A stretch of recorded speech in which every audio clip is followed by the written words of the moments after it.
David Neal was the Independent Chief Inspector of Borders and Immigration, and he reported to the Home Office that high-risk passengers were being allowed into the UK without security checks on private jets.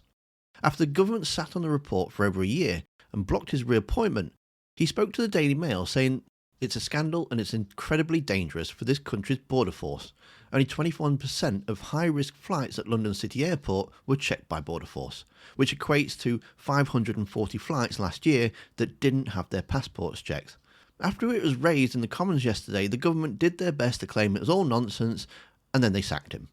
I mean, we're just leaving our borders wide open. Thank you, Mr. Speaker. It's reported today that hundreds of high-risk private flights have landed in the UK without proper border security checks being done.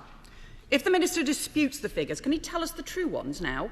Were all the high-risk private flights checked or not? Ministers have been repeatedly warned about border security risks on private flights. The Prime Minister may think it's just all his own mates, but there are real risks from organised crime, money laundering, drugs and weapons smuggling, trafficking and even terrorism. There's been a 75% drop in Class A drugs border seizures. There's been a 39% drop in firearms seizures, criminal gangs still organising dangerous boat crossings, repeated failures in security checks at Western Jet Foyle, 30% drop in foreign national offender removals, a 50% drop in failed asylum seeker removals, new revelations of visa failures in the Home Office, where the Home Office has issued 275 visas to a care home that didn't even exist.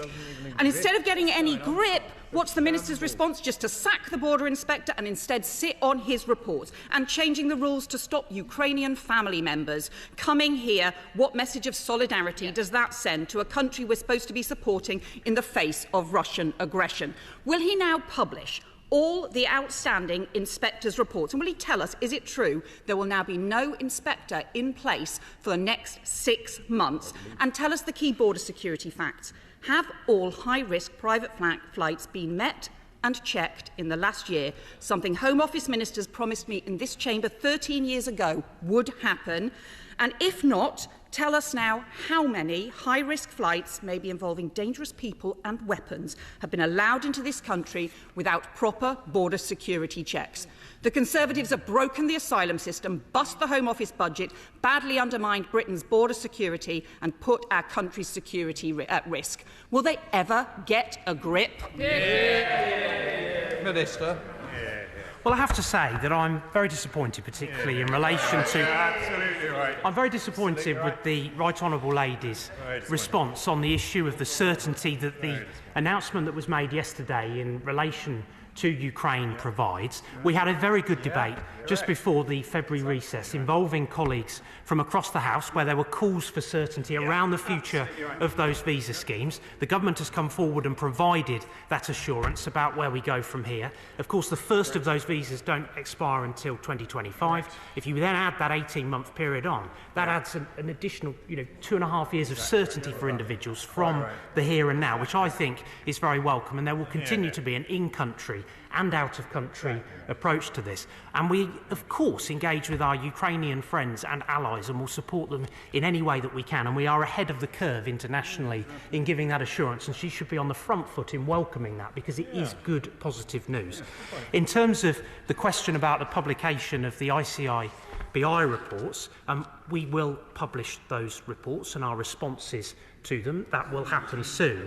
And when it comes to the questions that she raises around these flights at London City Airport and the information that's been put in the public domain, the Home Office categorically rejects these claims by David Neal.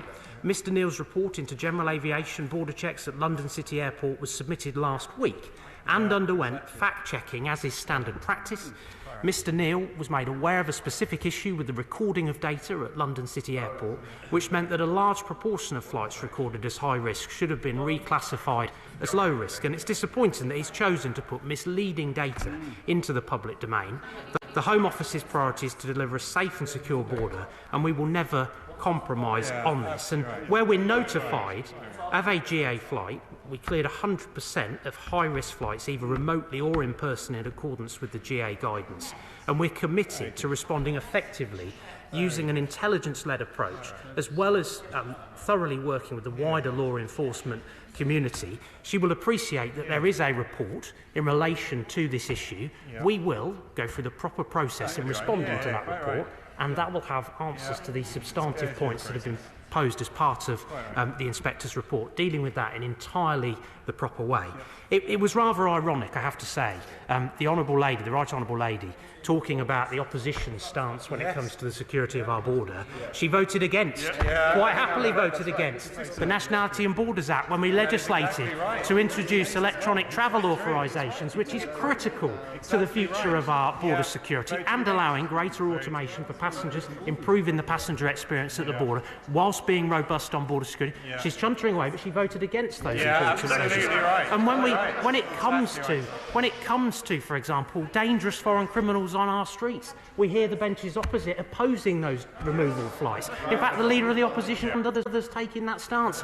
They would allow dangerous criminals and dangerous individuals to be on the streets of the United Kingdom. And of course, this government also has a credible plan when it comes to the stopping of the small boat crossings of the Channel and all of the risks to our security that presents, as well as the wider criminality. Again, she's opposed all of those steps. We have a plan. We are working through it. That is the position, and I think that is clear for all to see. It's not for the first time that Yvette Cooper has to point out the government's failures, and you can see the roasting of James Cleverly in the video that's on screen now. Thanks for watching. Don't forget to hit that like button, and I'll see you next time.